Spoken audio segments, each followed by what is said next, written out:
Hey, everybody. Welcome to the very first live episode of Dagish America Presents. We're so happy to have you here. I am your host, Ben Harrell, and like I said, I'm very happy that all of you decided to join us today. All of our episodes that we've done so far, we've always kind of pre-recorded them. They've all been conversational. It's just us kind of having conversations with people in the industry, talking about all of the different topics that we want to discuss. But we wanted to do a little bit of something different today. We wanted to have a live session so we could kind of ask questions on the fly. We had some questions sent in to us from some of the listeners over the last several episodes of season 2. And so we're kind of fielding some of those questions. But if anybody listening has any questions, just feel free to type them into the comment section. Let us know. We'll be happy to answer those questions for you as we go throughout this. This is also our first time hosting this on our YouTube page. So if you haven't been to our YouTube page before, welcome to our YouTube page.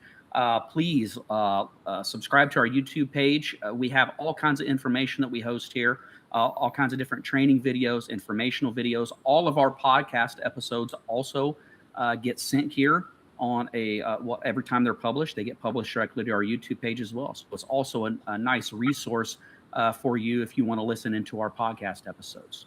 So I'm going to introduce our guests today. You may recognize the names. Both of these gentlemen have been on podcast episodes in the past. So I wanted to bring them back because they're fantastic. They have a fantastic amount of information to share with us, especially when it comes to phosphine fumigations, which is what season 2 has all been about. So we have Bartek Dranowski, who's the COO of Dagish America, joining us. And then we've also invited Blake Buckner, our business development manager, to join us today. So thanks a lot, gentlemen. I really appreciate you taking some time out of your busy schedules to join us today to help answer some of these questions. Well, thank you, Ben. The podcasts have been very educational, entertaining as well. And I'm delighted to be a part of this first live broadcast. So hope all the listeners are enjoying it as well, and viewers are enjoying it as well. Absolutely. I echo those sentiments, Bartek. Appreciate it, Ben. Thank you.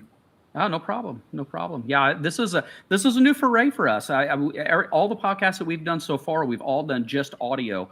But we wanted to kind of jump out of our comfort zone a little bit, and hopefully it's going to go well. Hopefully we don't have any technical difficulties today. Hopefully it goes well, but we're hoping that we'll be able to do a lot more of these live or at least video-based podcast episodes in the future. So you can kind of put faces to the names, so to speak, for those of you who haven't actually met us in person before.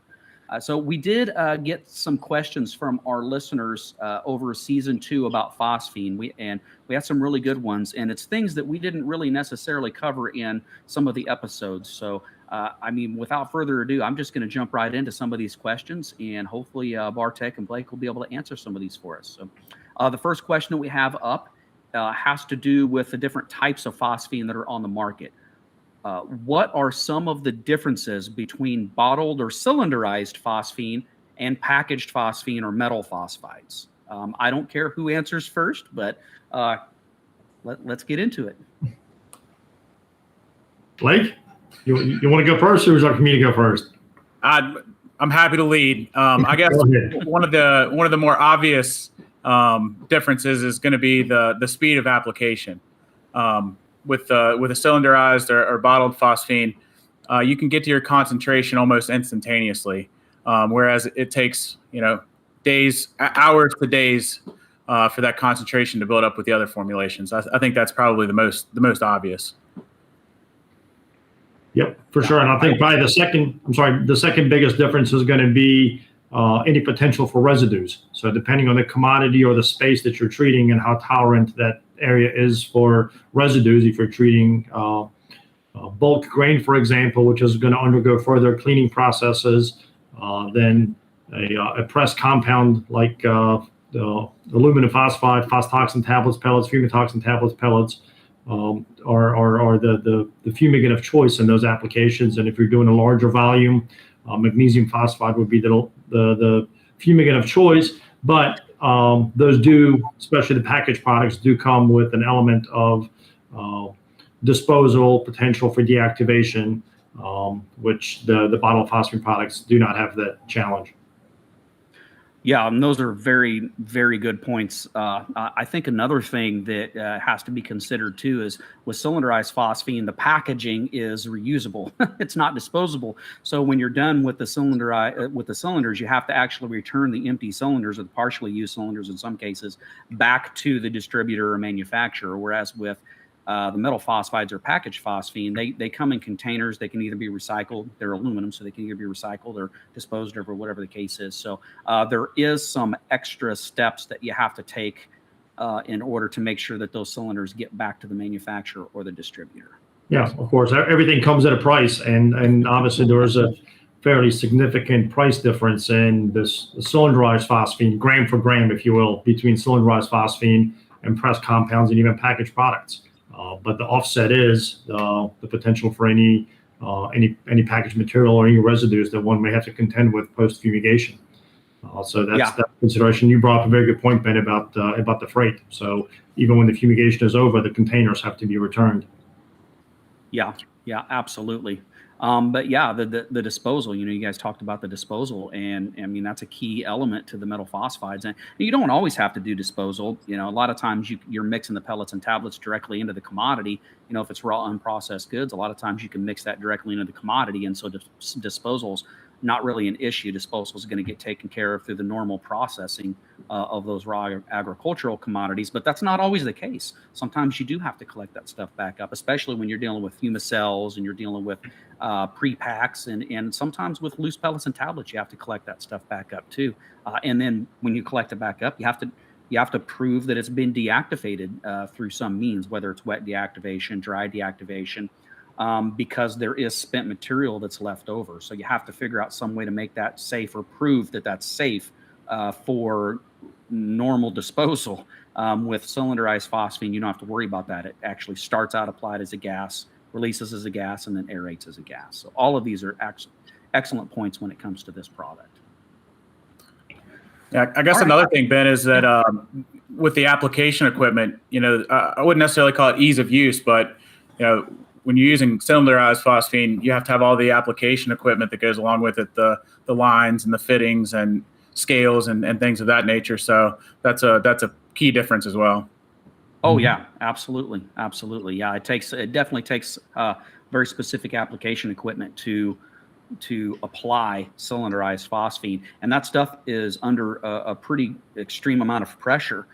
So it depends on what kind of cylinderized phosphine it is too. There are a couple of different concentrations on the market or types on the market. There's 100% phosphine, where you actually have to have very specialized equipment to blend it with air to make it safe for use during the application process. And then you also have 2%, which the 2% is non-flammable in all proportions with air, but its contents are under a very high amount of pressure. So you have to make sure that the application lines can handle that type of pressure during the application process. I mean, it can be several hundred PSI depending on the temperature of the cylinder that you're dealing with, which again, as long as you're getting the right kind of application equipment, is completely safe. But you have to make sure that you have stuff that's rated for the type of PSI that you may come into contact with when working with this stuff. Dan, and you bring up a very good point about safety, and let's not forget one other very important aspect of safety, which is the safety of the fumigant when it's inside of the fumigated space. And it's no secret that solid aluminum, magnesium phosphide, and liquid water aren't the best of friends. So if you're applying to a structure which may pose an element of risk or uncertainty as to whether or not that's something that you can eliminate for sure, again, the bottle of phosphine would be a more logical choice, again, at a different price point. So it's good to have multiple tools in your toolbox when just like with any other integrated pest management process, to know what tool is going to suit that fumigation best is very critical in selecting what type of fumigant and what sort of packaging of fumigant that's going to be desired. Oh yeah, and I mean, all of those factors are going to play a part in that decision. Absolutely. All right, so let's move on to another question here that we get. In my experience, as a fumigator, I've been asked this question quite a bit. And the reason why I think this is asked is because the folks who have to do this aren't necessarily always licensed fumigators. but it has to do with aerating rail cars. We all know, or hopefully we all know as fumigators, that we can fumigate with phosphine while it's in transit, as long as it's in a ship or it's in a rail car. You can't do it on public roadways, but as long as it's a rail car or it's a ship hold, you can actually fumigate it while it's being moved from one location to another location. Well, wherever that destination ends up, whoever's responsible for that rail car, they're going to have to aerate that or prove that there's no concentration of phosphine left, or a safe concentration of phosphine left inside that rail car. What does that person who's receiving that rail car that's been fumigated, what are some of the things that they need to know or be prepared for when accepting that rail car that's been fumigated? Yeah, Ben, I think I can at least kick this off. And it's sort of beaten into the ground, but for good reason. Safety is first and foremost, the first and foremost concern, whether it be the monitoring equipment, which is probably the most important. And it doesn't matter whether it's tubes or electronic. You need to have monitoring equipment to be able to test for levels of phosphine on the other end. And then obviously fall protection is critical as well. Whether it's active or passive, there needs to be some sort of fall protection measures, depending on the type of car, if you have to get on top to open the hatches and stuff like that. But just like everything, you got to follow the label, and it really kind of comes down to two things: who and how. And who is, I don't know if Adam could pull it up, but who is it's specifically outlined in the label, and it's a little bit of I won't call it a loophole. It's actually quite a good benefit that you don't actually have to have a certified applicator on site. I don't know if it's pulled up, but you just need to have a person that has documented training on how to do that. And it's cool that in the label, it actually, like I said, I don't know if Adam has pulled it up, but I can talk to it anyway. It specifically designs that, or I'm sorry, it specifically dictates what that training must entail. So there's no questions on whether the person's properly trained or not. So I think it's in section 12 of the applicator's manual that gives those specific instructions. Right. And I think you bringing up safety is a really good point. I mean, we have to keep in mind that not only do we have to make sure that whatever commodity is being fumigated is safe for use and is at that 0.3 part per million or under limitation, but we also need to make sure that the person that's aerating or initiating the aeration and completing the aeration on that rail car, that their breathing zone is also under that 0.3 parts per million, or if it's not, that they are aware of it in some capacity so they can wear the proper respiratory protection.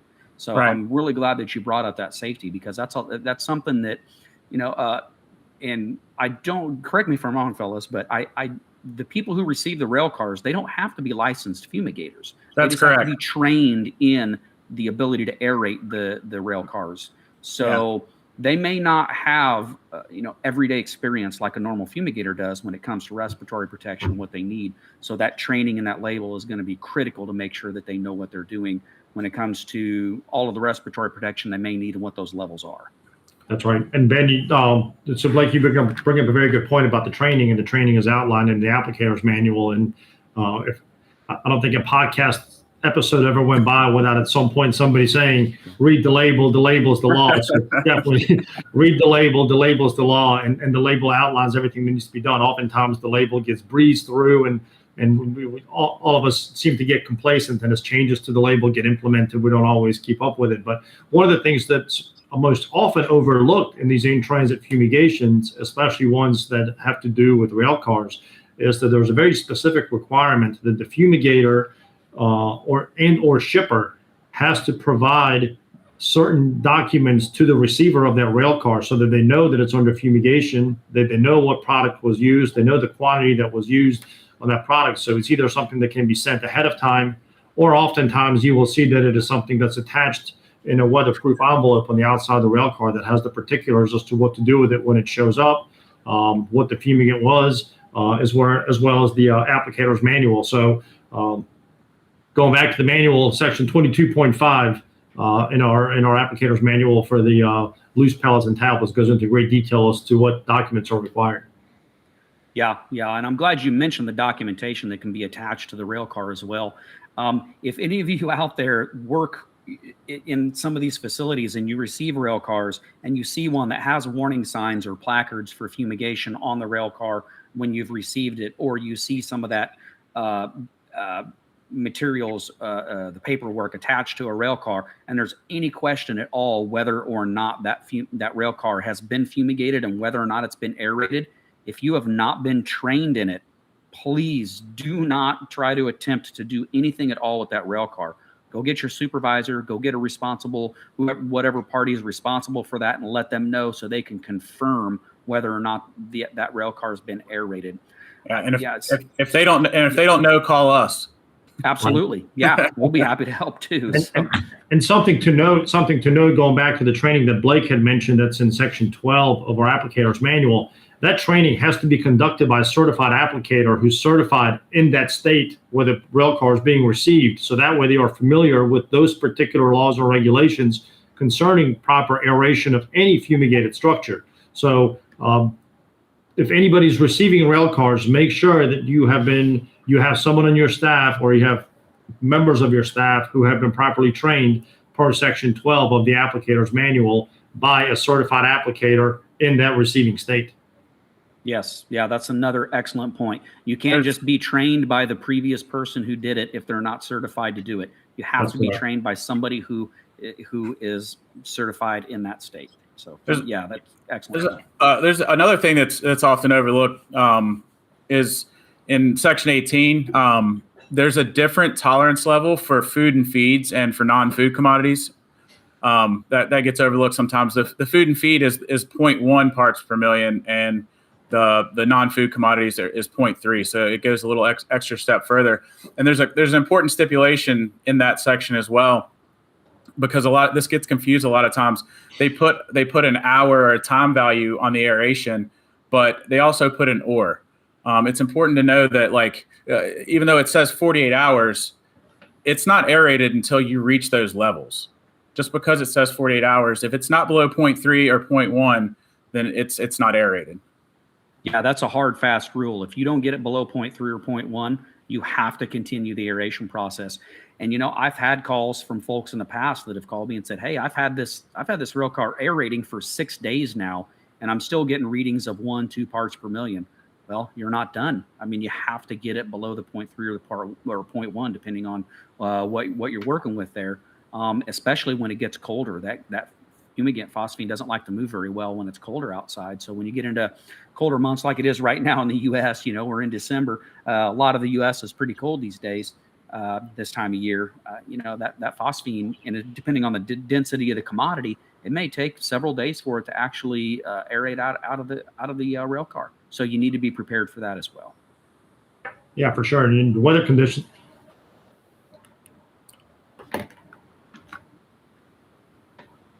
I think you're freezing up on us, Bartek. one of the side effects to doing a live feed. Go ahead and say that again, Bartek. I said weather conditions play a lot into it as well. Obviously, oh yeah, wind, humidity, all those. So if you are able to fumigate or aerate a rail car in a day or two once, that doesn't mean that's going to be the standard for every aeration going forward. That is an absolutely excellent point. You are 100% right about that. If you're aerating on a day where there's high wind, that gas could aerate out of that rail car very fast. And if you're aerating on a hot day where the air's really still and it's really humid, it's probably not going to move very fast. So season 3, well. Season 3, fumigation meteorology. Yeah. Well, we could spend an entire podcast season just talking about weather and how it affects fumigation. That's for sure. For sure.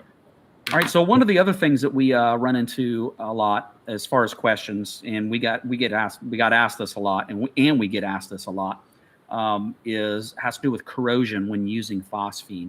A lot of people want to understand, what are some of the ways that we can actually minimize the chance for corrosion on soft metals and some of the things that can be corroded inside facilities when we're using phosphine. I can kick this one off, Blake. So obviously, corrosion is a fascinating mystery when it comes to phosphine, because oftentimes there is no direct correlation to the concentration, the length of exposure. We're seeing humidity playing a factor in the development of corrosion. We have studied corrosion for decades, and there's still no clear-cut answers. Here's what we do know is that corrosion is definitely a possibility when using phosphine. We have fumigated structures with electrical panels for years without a single incident. And then you go in and do a one-time fumigation, and every piece of wiring is completely corroded. So there's very little rhyme or reason to it. But we do know that that all three of those, the length of exposure certainly increase the chances of it. The concentration or the parts per million certainly may increase the risk of it. Humidity may increase the risk of it. And oftentimes it's something that may not be visible for days, weeks, or even months later down the road. So the reaction with the phosphine is the catalyst for the reaction, and the effects of it may manifest themselves much later down the road. So basically, the two basic rules of thumb if you want to avoid corrosion is either A, don't fumigate with phosphine in that particular space, or two, if any way possible, remove anything that you're concerned with corrosion. We have studied at length in our test chambers various coatings, various treatments, wax coatings for sprinkler heads, different types of grease coatings. We are looking into a conforming polymer spray that could be used on some electronic equipment, but that's not going to work once the equipment's installed. That's really something that would have to happen at the manufacturing level of the equipment prior to ever being in fumigation. So we worked with a lot of customers that were proactive about it and removed a lot of the unnecessary equipment from the indoors to the outdoors, alarm monitoring equipment, those sorts of sensors that don't necessarily have to be inside to the outside of the structure. One of the things that we've had very poor results with is trying to wrap in plastic or tape up or somehow isolate electrical panels and things like that, because I think most of us are under the understanding that very few things are truly gas tight. So if you wrap a sprinkler head in plastic, essentially what you end up doing is trapping fumigate in there. So then during aeration, that fumigate actually stays in and exposes that particular piece of equipment to even longer periods of phosphine exposure. So that's something that personally I wouldn't recommend. I've never had very good luck with it. So Blake, I don't know if you have anything to add on that. Yeah, I'll say something if you don't mind me cutting you off. Sure. All right, because you brought up a really good point about wrapping things in plastic. So yeah, I'm right there with you. I haven't had a lot of success wrapping things in plastic, but I have had some success with kind of doing kind of a reverse, what I always called a reverse tape and seal. So I would actually, if you have like digital palletizers or larger equipment that you need to protect, you can actually cover that in poly, completely encase it, and then you can actually with air pumps, you can actually pump fresh air into that, kind of blow it up like a balloon, and have an ejection point too. So you have to have two lines so you don't blow it up to where it pops. But if you pump fresh air into that area, now the fumigant's still going to get in there, but it's going to get in there in lower concentrations. Now that adds a lot of labor in some cases. So it's not always an ideal situation, but if you have one piece of equipment that you really need to protect and the customer is extremely adamant about using phosphine, you can do it carefully, but I would always suggest anytime you can remove any kind of equipment or anything at all that poses a risk of corrosion, get it out of there. Don't fumigate with it, or don't fumigate with phosphine. Sorry, I didn't mean to cut you off, Blake. But while we were talking about that, I wanted to mention that. So now, Ben, positive pressure is definitely one of the only solutions, if you will. If you have to have this equipment in there and you're still trying to protect it. Yeah. All right, Blake, now you're up. No, mine's actually it's sort of adjacent to the point, but it's still important. And of course, my mind always travels to safety, and this is less about mitigation and more about safety. If you are fumigating in a structure with phosphine, I think that probably the most critical thing to pay attention to, because like Bartek said, the corrosion's sort of like Michael Jordan in his heyday. It's you can't stop it. You can only hope to contain it. But the fact of the matter is, it's going to get to your sprinkler heads. So you need to be doing your checks and doing your due diligence and checking those sprinkler heads because I think that if you're listening to this podcast, you know that phosphine is not best friends with water, and the last thing that you want to happen is to have an issue with your sprinklers. So just make sure that you're keeping up and doing your due diligence on your sprinkler systems if you're going to be fumigating in a structure.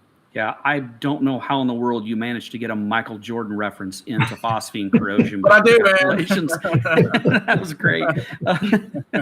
Yeah, the only other thing that I'll mention when it comes to phosphine corrosion is something I've seen a lot of fumigators do in the past. Don't forget to take your phone out of your pocket and leave it in your vehicle or in your truck or whatever the case is before you go in and start aerating facilities. I have had fumigators that I've worked with in the past. They'll leave their phone in their pocket. They'll put on their SCBA. They'll be completely safe. They'll go in to initiate aeration.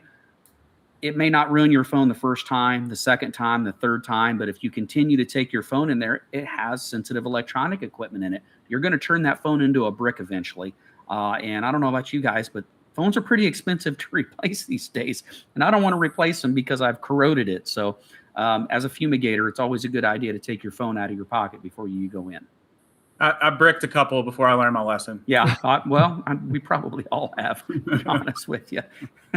There's one guy that was on a fumigation crew with me years ago that I think every summer he ended up bricking a phone and had to replace it. And he always gets super mad. I said, well, you got to remember, so. We only have one more question that we're going to cover today. And this is a topic that's not talked about a lot, but we did get a question about this. And I myself, I don't have a lot of experience with this. Growing up in the Midwest, most of my fumigation experience, especially with phosphine, had to do with grain bin, elevator, commodity fumigations, things like that. So I just don't have a lot of experience with it myself. So I'm hoping that I'll learn a little bit by asking this question too.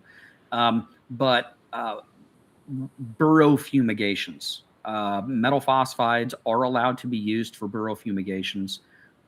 So can we get a little bit of an explanation on what we mean by saying burrow fumigations and kind of a brief explanation on how it's actually done? Sure, I'll give it a shot, and Blake, you can fill in the gaps. So it's all you, man. talk about a very niche fumigation. Run burrows are in the field of fumigation. It's probably one of the narrowest fields, and it seems like it's such a simple fumigation, but it just, as you all know, once you really start digging into anything, the nuances of it are so layered, and there are so many different components to it. So run burrow fumigations are no different.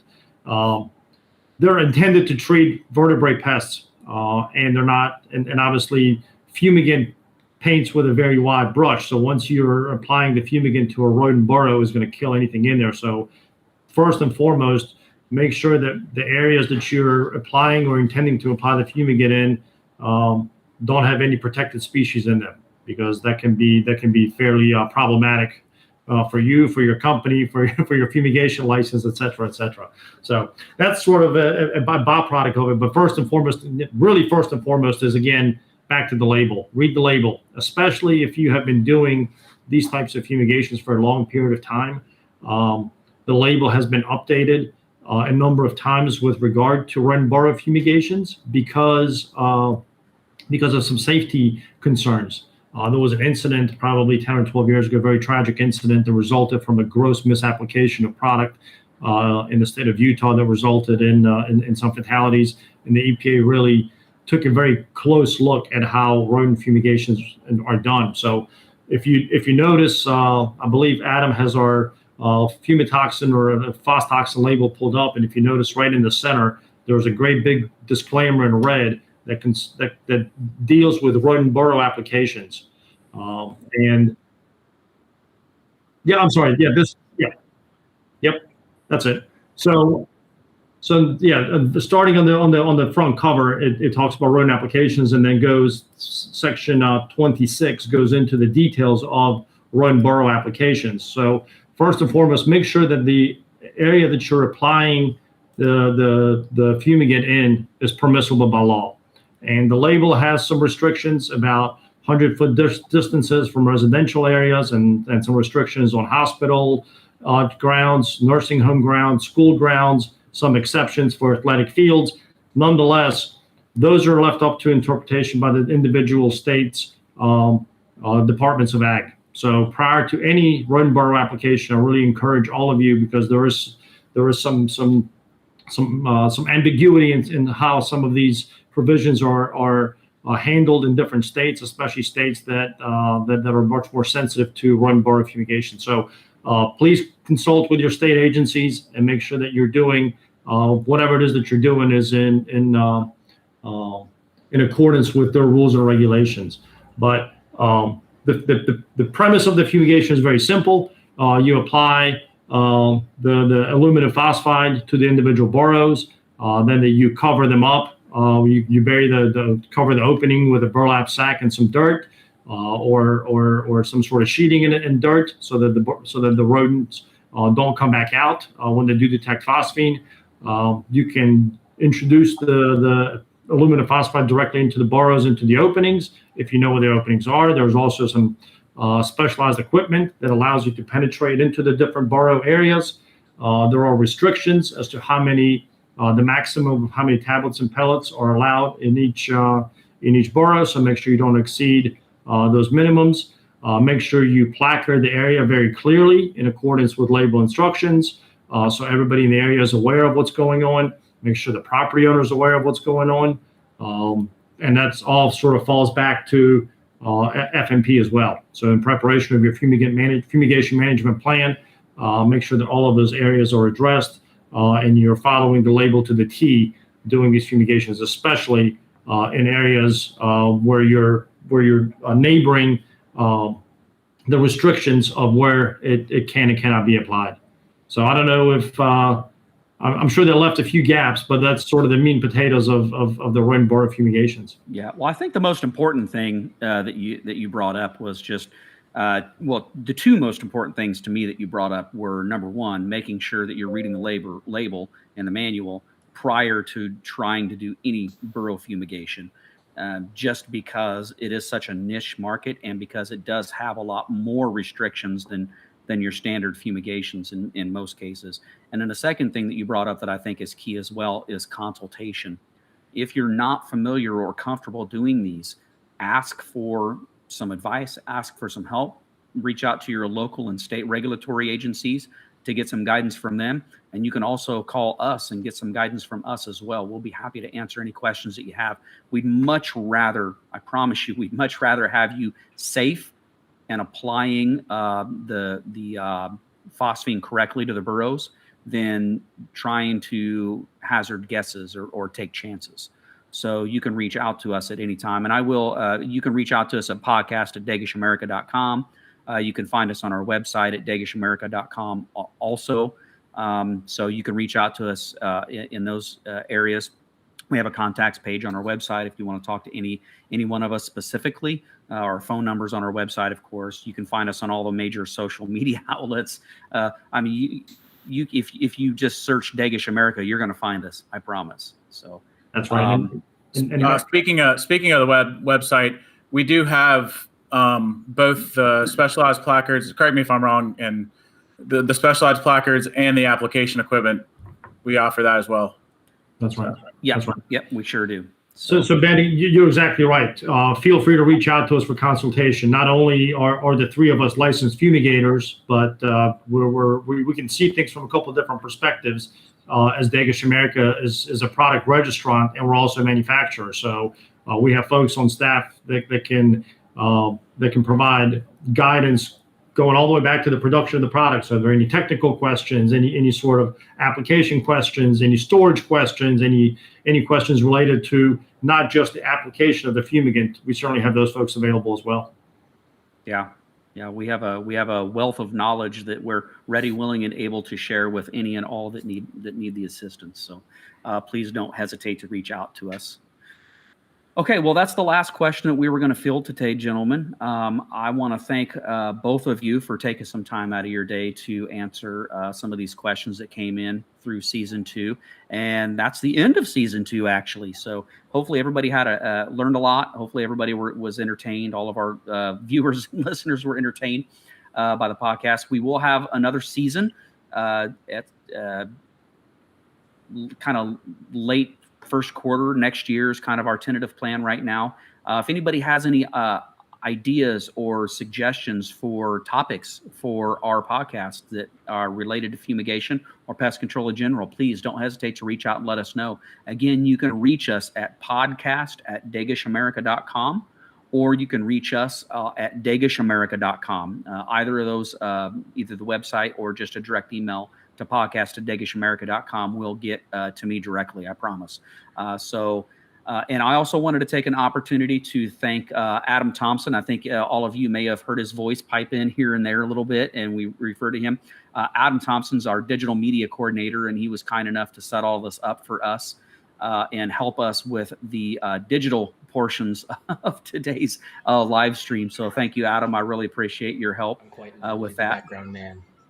Yeah, the background man. I like that. And Ben, if I may, I'd like to thank you for putting the first 2 seasons together. And I really appreciate all of the participants who helped make season 1 and 2 a success. And most importantly, I really appreciate all the viewers. Hopefully you found, and listeners, hopefully you found the podcast interesting, engaging, informative, maybe even a little entertaining. So thank you all so much for being a part of it. And I wish everybody a safe and healthy holiday coming up. And thank you for your attention. Yeah, well, I think that's a great place to end it. I'll echo Bartek's sentiments, and that's it. Blake, unless you have something else you want to say, we can call it done. Ditto. I like that. Yeah. All right. Well, thanks again, everybody. I really appreciate it. Look for season 3, and make sure you go back if you haven't had an opportunity. Make sure you go back and you give seasons 1 and 2 a listen. We think that there's a lot of really good information there from a wide variety of industry experts. So if you haven't had a chance, go back and listen to season 1 and season 2, and look for season 3 at the end of the first quarter of next year. Thanks a lot, everybody. I really appreciate it. Thanks, everybody. And if you're listening to this podcast, please, if you're listening to this podcast at your podcast outlet, please check out the YouTube video version of it, as we do go through the manual and some other documents live on screen, so you can check it out and see what's going on there when we're talking about specific things. Yes, thank you for There's the mentioning man. that, Adam. Appreciate it. Our digital media coordinator. There's the man. Save of the day. All right, thanks, everybody. Have a great afternoon. See ya.